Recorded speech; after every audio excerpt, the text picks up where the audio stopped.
Hello friends, कैसे हैं आप सब। आशा करता हूं आप सब बहुत अच्छे और सुखी होंगे।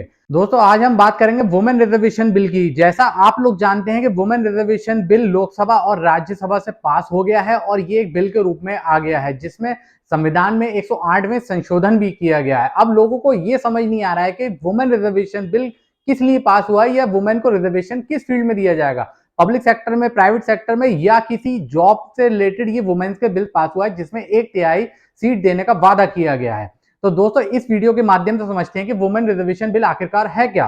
दोस्तों, अगर हम वुमेन रिजर्वेशन बिल की बात करें तो हमारा देश पहले से ही समानता की बात करता है। कॉन्स्टिट्यूशन भी हमारा यही है कि समानता की बात करता है, यानी इक्वालिटी की बात करता है। इक्वालिटी सब में होना चाहिए, लॉ में भी इक्वालिटी होनी चाहिए, मैन वुमेन्स में भी होना चाहिए, किसी में कोई डिफरेंस नहीं होना चाहिए। यही हमारा कॉन्स्टिट्यूशन बात करता है। उसी के आधार पर जो बिल पास किया गया है ये राज्यसभा और लोकसभा के लिए जो वुमेन्स की सीट्स होती हैं उसके लिए पास किया गया है। अब पहले मैं आपको ये बताता हूं कि ये वुमेन रिजर्वेशन बिल है क्या।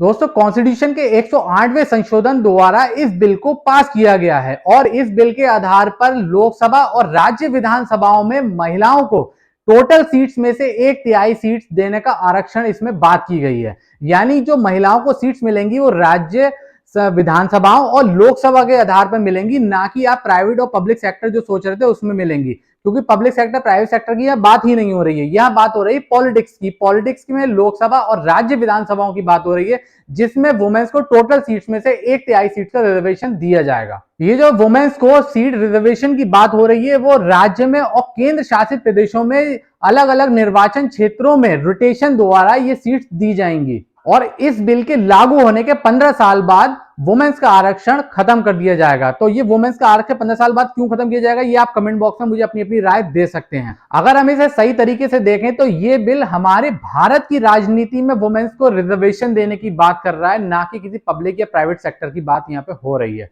क्योंकि हमारे लोकसभा और राज्य विधानसभाओं में वुमेन्स की जो पॉपुलेशन है, यानी जो सीट्स हैं, वो इतनी नहीं है जितनी मेंस की हैं। अब इक्वालिटी देने की बात जब आती है तो वुमेन्स को भी उतने ही राइट दिए जाएंगे जितने मेंस के हैं। तो इसलिए आरक्षण, इसलिए रिजर्वेशन दिया जा रहा है कि वुमेन्स को भी 1/3 सीट टोटल सीट्स में से मिले।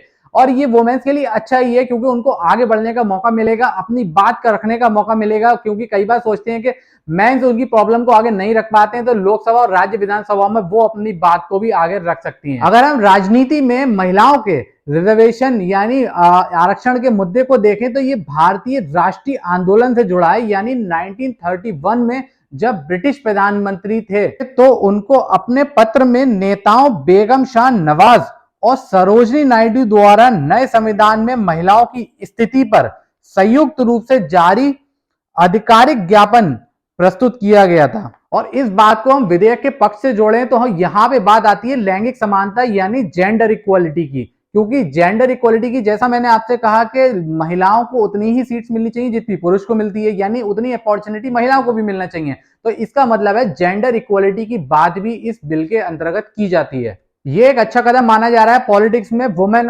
रिजर्वेशन का on the basis of gender equality. ये क्योंकि इसलिए अच्छा है क्योंकि जेंडर इक्वालिटी के बेसिस पे जो वुमेन्स को भी राइट्स मिलेंगे और उनका रिजर्वेशन मिलेगा, उसके आधार पे भी अपनी काफी बातें रख सकती है, काफी बातें कह सकती है। अगर आपकी कोई राय, कोई क्वायरी है तो मुझे कमेंट बॉक्स में कमेंट कर सकते हैं। और अगर मेरी वीडियो अच्छी लगी हो तो मेरे चैनल को सब्सक्राइब कीजिएगा, वीडियो को ज्यादा शेयर कीजिएगा। देखते रहिए मेरे YouTube channel legal reference. Thank you.